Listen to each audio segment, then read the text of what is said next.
আসলে আমি হচ্ছে একজন কোরআনের হাফেজ। আমি প্রত্যেক দিন 5 রাকাত নামাজ পড়ি। এই সিনেমাটা দেখার সময় আমি সিনেমা হলে 20 রাকাত নফল নামাজ পড়েছি। রাকাত নফল নামাজ সেখানে পড়ছি।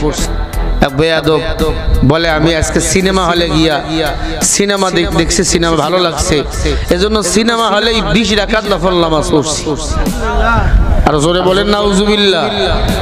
বাংলাদেশে একটা নতুন সিনেমা আসছে, এক পাগলের কাছ থেকে গিয়ে সাক্ষাৎকার নিছে, কেমন দেখলা? কয় আমি সিনেমা হলের ভিতরে বৈশা নফল নামাজ পড়ছি।